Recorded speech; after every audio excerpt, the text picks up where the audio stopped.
ಜ್ಞಾನಾನಂದಮಯಂ ದೇವಂ ನಿರ್ಮಲಂ ಸ್ಫಟಿಕಾಕೃತಿಂ ಆಧಾರಂ ಸರ್ವವಿದ್ಯಾನಾಂ ಹಯಗ್ರೀವ ಉಪಾಸ್ಮಹೆ. ನನ್ನ ಸಮಸ್ತ ಬಾಸ್ ಟಿವಿ ಚಾನೆಲ್ ವೀಕ್ಷಕರೆಲ್ಲರಿಗೂ ಕೂಡ ವಿಭಾ ಶೆಟ್ಟಿ ಮಾಡುವ ನಮಸ್ಕಾರಗಳು. ಇವತ್ತಿನ ದಿವಸ ವಿಶೇಷವಾದ ಒಂದು ಕಾರ್ಯಕ್ರಮಕ್ಕಾಗಿ ನಾನು ಬಂದಿದ್ದೀನಿ. ಅಂದರೆ 2026ರ ವರ್ಷ ಭವಿಷ್ಯ ಹೇಗಿದೆ ಮೇಷರಾಶಿಯಿಂದ ಮೀನರಾಶಿವರೆಗೂ ಅನ್ನೋದ್ರ ಬಗ್ಗೆ ನಾವು ತಿಳ್ಕೊಳ್ತಾ ಹೋಗೋಣ. ಅದಕ್ಕಿಂತ ಮುಂಚೆ ಏನು ಅಂತಂದರೆ, ಹೊಸ ವರ್ಷ ಬರ್ತಾ ಇರೋದ್ರಿಂದ ಪ್ರತಿಯೊಬ್ಬರಿಗೂ ಕೂಡ ದೇವರು ನಿಮಗೆ ಒಳ್ಳೆ ಆರೋಗ್ಯ, ಆಯಸ್ಸು ಮತ್ತು ಕೆಲಸಗಳಲ್ಲಿ ಅಭಿವೃದ್ಧಿ ಕೊಡಲಿ ಅಂತ ಹೇಳ್ತಾ, ನೋಡಿ ಟೀಕೆಗಳು ಯಾವತ್ತೂ ಸಾಯುತ್ತೆ, ನಾವು ಮಾಡುವಂಥ ಕೆಲಸಗಳು ಮಾತ್ರ ಉಳಿಯುತ್ತೆ. ನಾವು ಒಳ್ಳೆ ಕೆಲಸಗಳನ್ನ ಮಾಡಿ ಈ ವರ್ಷದಲ್ಲಿ ನಾವು ಒಂದು ಒಳ್ಳೆ ಅಭಿವೃದ್ಧಿನ ಮಾಡ್ಕೊಳ್ಳೋಣ ಅಂತ ಹೇಳ್ತಾ ಈ ಕಾರ್ಯಕ್ರಮನ ನಾನು ಶುರು ಮಾಡ್ತೀನಿ. ಮೊದಲನೇದಾಗಿ ಗ್ರಹಗಳ ಸ್ಥಾನಮಾನ ಹೇಗಿದೆ, ಈ ವರ್ಷದಲ್ಲಿ ಏನು ಬದಲಾವಣೆಗಳಿದೆ ಅನ್ನೋದನ್ನ ನೋಡೋಣ. ನೋಡಿ, ಮೊದಲನೇದಾಗಿ ಮೇಷರಾಶಿಯವರ 2026ರ ಭವಿಷ್ಯ ಹೇಗಿದೆ ಅಂತ ನೋಡೋದಾದ್ರೆ, ನಾವು ಮೇಷರಾಶಿಯವರಿಗೆ ಮೊದಲು ಗುರುಗ್ರಹನ ತಗೊಳ್ಳೋಣ. ಗುರುಗ್ರಹ ಬಂದು ಈಗ 3ನೇ ಮನೆಯಲ್ಲಿ ಸ್ಥಿತನಾಗಿರ್ತಾನೆ. 3ನೇ ಮನೆ ನಂತರ ಮತ್ತೆ 4ನೇ ಮನೆಗೆ ಹೋಗಿ ಮತ್ತೆ 5ನೇ ಮನೆಗೂ ಕೂಡ ಗುರುಗ್ರಹದ ಪ್ರಯಾಣ ಬೆಳೆಸುತ್ತೆ. 3 ಮನೆಯ ಒಂದು ಪ್ರಯಾಣದಿಂದ ಮೇಷರಾಶಿಯವರಿಗೆ ಒಂದು ಅದ್ಭುತವಾದ ಬದಲಾವಣೆನೇ ಜೀವನದಲ್ಲಿ ನಡೆಯುತ್ತೆ. ಏನಂತಂದ್ರೆ ನೋಡಿ, 3ನೇ ಮನೆಯಲ್ಲಿ ಗುರುವಿನ ಸಂಚಾರ ಇದ್ದಾಗ ನಿಮ್ಗೆ ಸ್ವಲ್ಪ ನೀವೇನಾದ್ರು ಸೋಷಿಯಲ್ ಮೀಡಿಯಾದಲ್ಲಿ ವರ್ಕ್ ಮಾಡ್ತಾ ಇದ್ದೀರಾ ಅಥವಾ ಮೀಡಿಯಾ ಲೈನಲ್ಲಿ ಏನಾದ್ರು ವರ್ಕ್ ಮಾಡ್ತಾ ಇದ್ದೀರಾ ಅಂತಂದ್ರೆ, ಅಥವಾ ಜನಗಳ ಮಧ್ಯದಲ್ಲಿ ಏನಾದ್ರು ವರ್ಕ್ ಮಾಡ್ತಾ ಇದ್ದೀರಾ, ನಿಮ್ಗೆ ಏನಾದ್ರು ಒಂದು ಪ್ರಮುಖವಾದ ಸ್ಥಾನ ಏನಾದ್ರು ಕೊಟ್ಟಿದ್ದಾರೆ ಅಂತಂದ್ರೆ ಒಂದು ಒಳ್ಳೆ ಹೆಸರನ್ನ ಮಾಡ್ಬೋದು. ಒಳ್ಳೆ ಪ್ರಯಾಣನೂ ಕೂಡ ಈ ಒಂದು ವರ್ಷದಲ್ಲಿ 2026ರಲ್ಲಿ ಮಾಡ್ತಾ ಇರ್ತೀರಾ. ಹಾಗೆ ಒಂದು ಏನು ಪ್ರಮುಖವಾದ ಬದಲಾವಣೆನೂ ಕೂಡ ಚೆನ್ನಾಗಿರುತ್ತೆ. ಹಾಗೆ ನಿಮ್ಮ ಮಾತಿಗೆ ಒಂದು ಮನ್ನಣೆ ಬರುವಂತ ಒಂದು ಸಮಯ ಕೂಡ ಆಗುತ್ತೆ.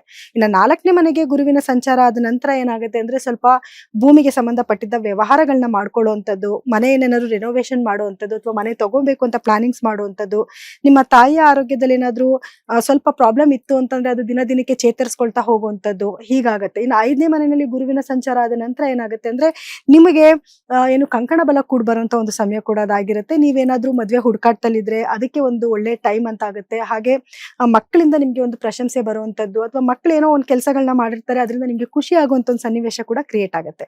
ಆದ್ರೆ ಕೇತುವಿನ ಒಂದು ಸಂಚಾರ ಏನು ನಿಮ್ಗೆ 5ನೇ ಮನೆಯಲ್ಲಿ ನಡೀತಿದೆ, ಈಗ ಏನು ಮಕ್ಕಳಿಂದ ನಿಮ್ಗೆ ಖುಷಿ ಪಡುತ್ತೆ ಅಂತ ಹೇಳೋದು, ಅದೇ ಮಕ್ಕಳ ಆರೋಗ್ಯದಲ್ಲಿ ಸ್ವಲ್ಪ ಏರುಪೇರುಗಳಾಗೋ ಸಾಧ್ಯತೆನೂ ಇರುತ್ತೆ. ಸೊ ಆ ಮಕ್ಕಳ ಆರೋಗ್ಯದ ಕಡೆ ಸ್ವಲ್ಪ ನೀವು ಗಮನ ಕೊಡ್ಬೇಕಾಗಿ ಬರುತ್ತೆ. ಕೇತುವಿನ ಸಂಚಾರದ ನಂತರ ನಿಮ್ಗೆ ಭೂಮಿಗೆ ಸಂಬಂಧಪಟ್ಟಿರೋ ವ್ಯವಹಾರಗಳಲ್ಲೂ ಕೂಡ ಸ್ವಲ್ಪ ತೊಂದರೆಗಳಾಗುವಂತ ಚಾನ್ಸಸ್ ಇರುತ್ತೆ.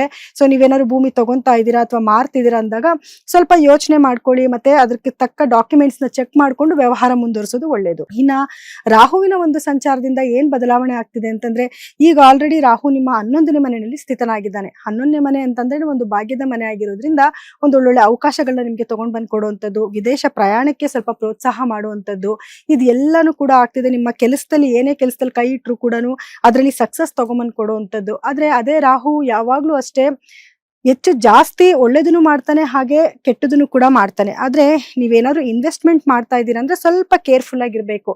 ಯಾಕೆ ಅಂತಂದ್ರೆ, ದಿಢೀರ್ ಅಂತ ನೀವು ಪಡ್ಕೊಂಡಿರೋ ಎಲ್ಲಾ ಒಂದು ಇದನ್ನು ಕೂಡ ಕಳ್ಕೊಳ್ಳುವಂತ ಚಾನ್ಸಸ್ ಕೂಡ ಇರುತ್ತೆ. ಸೊ ಕೇರ್ಫುಲ್ ಆಗಿ ಹೆಜ್ಜೆ ಇಡ್ಬೇಕಾಗತ್ತೆ.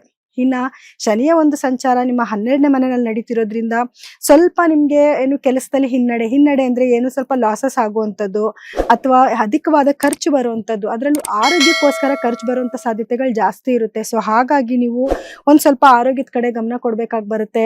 ಆಲ್ರೆಡಿ ನೀವೇನಾದ್ರೂ ಜಾಸ್ತಿ ಖರ್ಚು ಮಾಡ್ತಿದ್ದೀರಾ ಅಂದ್ರೆ ಒಂದ್ ಸ್ವಲ್ಪ ಅವಾಯ್ಡ್ ಮಾಡ್ಕೊಳ್ಳೋದೇ ಒಳ್ಳೇದು. ಯಾಕೆ ಅಂತಂದ್ರೆ, ಆಲ್ರೆಡಿ ನೋಡಿ ನಾನು ಹೇಳ್ದೆ 12ನೇ ಮನೆಯಲ್ಲಿ ನಿಮ್ಗೆ ಒಂದು ಶನಿಯ ಸಂಚಾರ ಇರೋದ್ರಿಂದ ಖರ್ಚು ಜಾಸ್ತಿ ಆಗುತ್ತೆ, ಅಥವಾ ಗೊತ್ತಿಲ್ದಿರನೆ ದಿಢೀರ್ ಅಂತ ಒಂದು ಖರ್ಚು ಬರೋದು, ಆರೋಗ್ಯದಾಗಿರ್ಬೋದು, ಅಥವಾ ಏನೋ ನೀವು ಎಕ್ಸ್ಪೆಕ್ಟೇಷನ್ ಮಾಡದಿರುವಂತ ಖರ್ಚುಗಳು ಬರೋ ಚಾನ್ಸಸ್ ಇರೋದ್ರಿಂದ ನೀವು ಕೆಲವೊಂದು ಖರ್ಚುಗಳನ್ನ ಅವಾಯ್ಡ್ ಮಾಡ್ಕೊಳ್ಳೋದೇ ಒಳ್ಳೇದಾಗತ್ತೆ.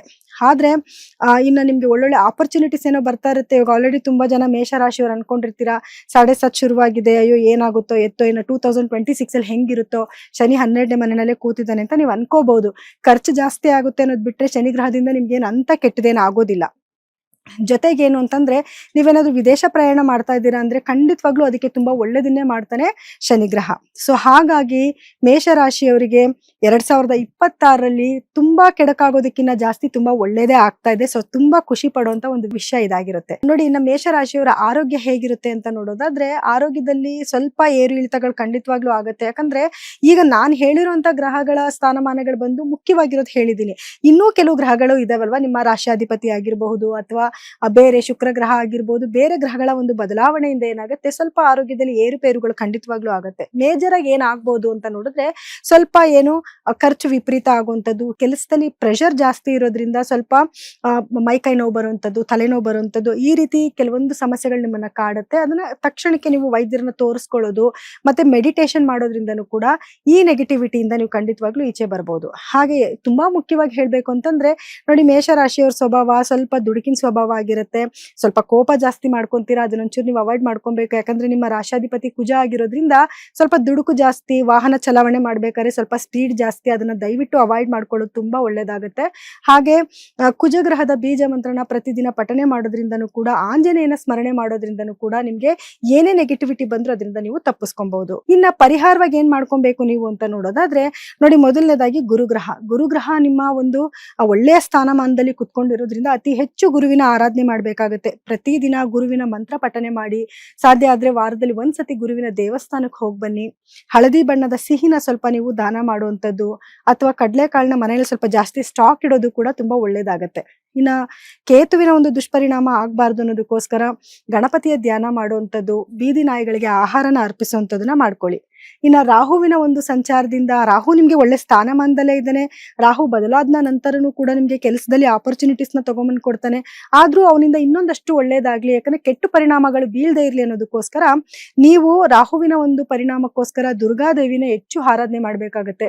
ದುರ್ಗಾ ಸಪ್ತಶತಿ ಕೇಳುವಂಥದ್ದು, ಹೇಳ್ಕೊಳ್ಳುವಂಥದ್ದು, ಅಥವಾ ಲಲಿತಾ ಸಹಸ್ರನಾಮ ಕೇಳುವಂಥದ್ದು, ಇದನ್ನೆಲ್ಲ ಮಾಡೋದ್ರಿಂದ ಏನಾಗುತ್ತೆ, ರಾಹುವಿನ ಒಂದು ಅನುಗ್ರಹಕ್ಕೆ ನೀವು ಪಾತ್ರರಾಗ್ತೀರಾ. ಇನ್ನ ಶನೇಶ್ವರ ಅಂತ ಬಂದಾಗ 12ನೇ ಮನೆಯಲ್ಲಿ ಸಂಚಾರ ಮಾಡ್ತಿದ್ದಾನೆ. ನೋಡಿ, ಶನಿಗೆ ಏನ್ ತುಂಬಾ ಇಷ್ಟ ಆಗುತ್ತೆ ಅಂದ್ರೆ, ನೀವು ಮಾಡ್ತಿರೋ ಕೆಲಸದಲ್ಲಿ ಜಾಸ್ತಿ ಎಫರ್ಟ್ ಹಾಕುವಂಥದ್ದು, ಕೆಲಸನ ತುಂಬಾ ನಿಯತ್ತಿಂದ ಮಾಡುವಂಥದ್ದು, ಶ್ರದ್ಧೆಯಿಂದ ಮಾಡುವಂಥದ್ದು.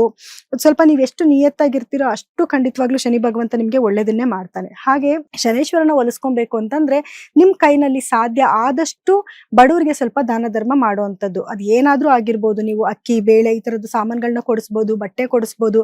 ಆದ್ರೆ ಶನಿವಾರ ಸಾಯಂಕಾಲದ ನಂತರ ಕೊಡೋದನ್ನ ಸ್ವಲ್ಪ ರೂಢಿ ಮಾಡ್ಕೊಳ್ಳಿ. ಪ್ರತಿ ವಾರನೂ ನೀವು ಕೊಡಕ್ಕಾಗಿಲ್ಲ ಅಂದ್ರೆ ತಿಂಗಳಲ್ಲಿ ಒಂದ್ಸತಿನಾದ್ರೂ ನೀವು ಸ್ವಲ್ಪ ದಾನ ಧರ್ಮ ಮಾಡ್ಬೇಕಾಗಿ ಬರುತ್ತೆ. ಸಾಧ್ಯ ಆದ್ರೆ ಒಂದು ಸತಿ ತಿರುನೆಲ್ಲಾರಿನಲ್ಲಿರುವಂತಹ ಶನೇಶ್ವರನ ದೇವಸ್ಥಾನಕ್ಕೆ ಹೋಗಿ ನಿಮ್ಮ ಹೆಸರಲ್ಲಿ ಒಂದು ಅಭಿಷೇಕ ಮಾಡಿಸ್ಕೊಂಡು ಬನ್ನಿ. ಖಂಡಿತವಾಗ್ಲೂ ನಿಮ್ಗೆ ಏನಾದ್ರು ಸಣ್ಣ ಪುಟ್ಟ ತೊಂದರೆಗಳಾಗ್ತಿದ್ರು ಕೂಡ ಅದೆಲ್ಲನೂ ಕೂಡ ನಿವಾರಣೆ ಆಗುತ್ತೆ. ಲೇಟೆಸ್ಟ್ ಹಾಗೂ ಇಂಟ್ರೆಸ್ಟಿಂಗ್ ಸುದ್ದಿಗಳಿಗಾಗಿ ಬಾಸ್ ಟಿವಿ ಕನ್ನಡ ಚಾನೆಲ್ನ ಸಬ್ಸ್ಕ್ರೈಬ್ ಮಾಡಿ, ಹಾಗೆಯೇ ಬೆಲ್ ಐಕಾನ್ ಪ್ರೆಸ್ ಮಾಡಿ. ಇದರ ಜೊತೆಗೆ ಫೇಸ್ಬುಕ್, ಇನ್ಸ್ಟಾಗ್ರಾಮ್, ಎಕ್ಸ್ ನಲ್ಲೂ ಮಿಸ್ ಮಾಡದೆ ಫಾಲೋ ಮಾಡಿ.